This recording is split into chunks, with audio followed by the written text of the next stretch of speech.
সম্মানিত দর্শক,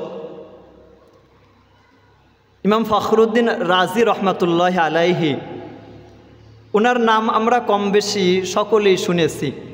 যারা এলমেদিন চর্চা করে থাকি, এলেম অন্বেষণ করে থাকি, তারা তো আলহামদুলিল্লাহ কিতাবের অধিকাংশ পৃষ্ঠার ভিতরে ইমাম ফখরুদ্দীন রাজি রহমাতুল্লাহ আলাইহির নাম আমরা পড়ি। আর যারা দিন মেনে চলি, ইমানদারদের সাথে সম্পর্ক রাখি, এরকম ইমানদার আমরাও কম বেশি ইমাম ফখরুদ্দীন রাজি রহমাতুল্লাহ আলাইহিকে চিনি। তো ইমাম ফখরুদ্দীন রাজি রহমাতুল্লাহ আলাইহি তালেবুল ইলমদেরকে উদ্দেশ্য করে চমৎকার একটা কথা বলেছেন, আমাদের সকলের জানা দরকার। একটা মূল্যবান কথা, একটা দামি কথা, এটা কিতাবের পৃষ্ঠায় থেকে যাওয়া, খাতার ভিতরে লিপিবদ্ধ থাকা এ পর্যন্তই সীমাবদ্ধ নয়, বরং ওই কথাটা আমার কাছে কি দাবি করে, এটা আমার জীবনে বাস্তবায়ন করার কি কি ক্ষেত্র আছে, ওই ক্ষেত্রগুলো চিহ্নিত করে এরপর ওই কথাগুলোকে বাস্তবায়ন করা। কথা যত দামি, ওই কথাটা প্রয়োগের ক্ষেত্র এটা নির্ধারণ করা, এটা নির্ণয় করা, এই বিষয়টাও অনেক দামি। তেজন্য ইমাম ফখরুদ্দীন রাজি রহমাতুল্লাহ আলাইহি বলেছেন,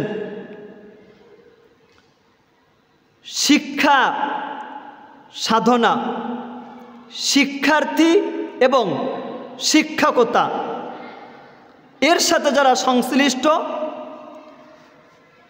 এই শিক্ষা এবং শিক্ষকতা এগুলোর যথার্থ এবং মর্মার্থ হলো আল্লাহওয়ালা হয়ে যাওয়া।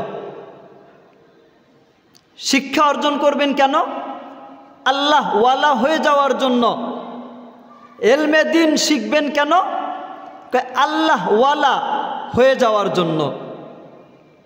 এরপর ইমাম ফখরুদ্দীন রাজি রহমাতুল্লাহ আলাইহি বলেছেন যে শিক্ষার্থী ও শিক্ষক জ্ঞান সাধনার সাথে সম্পৃক্ত থাকার পরও আল্লাহওয়ালা হওয়ার বৈশিষ্ট্য অর্জনে সক্ষম হবে না, তাহলে সে বৃথাই সময় নষ্ট করে। যে ইলম মানুষকে আল্লাহওয়ালা বানায় না, রাসূল করিম সাল্লাল্লাহু আলাইহি ওয়াসাল্লাম এমন ইলম থেকে আল্লাহ পাক রব্বুল আলামিনের কাছে আশ্রয় গ্রহণ করেছেন, আশ্রয় প্রার্থনা করেছেন।